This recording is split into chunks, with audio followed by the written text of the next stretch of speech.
Well, it's been extremely busy. We had the opportunity to ride with the Texas Department of Public Safety's elite aircraft division as they conduct what they call saturation patrols, a part of Operation Lone Star, a $1.8 billion Texas-funded operation.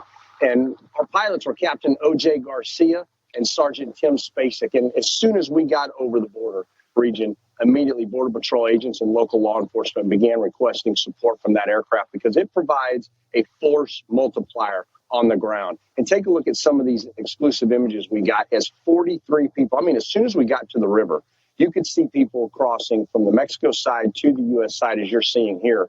But then what turned out as we were beginning to support helping them apprehend these people, it really became a rescue because the water is up now in the Rio Grande River. It's flowing pretty good. And what you can't see very closely there is that many of them are carrying small children on their shoulders. So they asked us to use the night sun, that's a large, basically light, to illuminate the area around them to help them be able to climb out of the water quicker and to help agents on the ground. And it's just another example of what's happening day in, day out down here. Now, let me show you something else that's happening out in West Texas. As Aircraft Division yesterday apprehended 15 what they refer to as runners. And look at them. They're covered in camouflage head to toe. And what that's all about is because out in West Texas near the Alpine area, you know, those folks have to go through the desert for at least up to 7 days before they hit a main roadway. So it's an example of how the tactics change based on the environment where they are.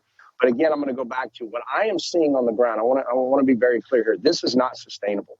The numbers are truly tremendous. And as someone that has been assigned to this border and know it very well, I've worked on this border for over 20 years. I have never seen what we're seeing right now.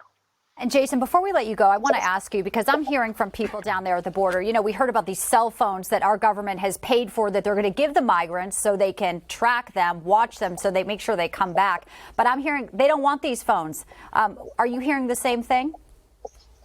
Well, you know, let me tell you what we see down here.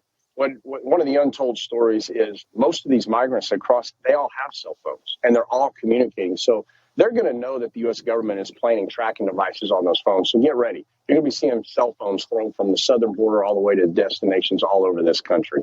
None of that makes sense to me because most of these folks have cell phones and they're communicating with family. And when you're sitting there talking to them down here, they're on their phones. So yeah, that makes sense what the government's doing. Another waste, fraud, and abuse there, perhaps. Let's see how much those phones cost on our taxpayer dollars. Jason Jones, live at the border. Thank you so much for that update. We'll be watching.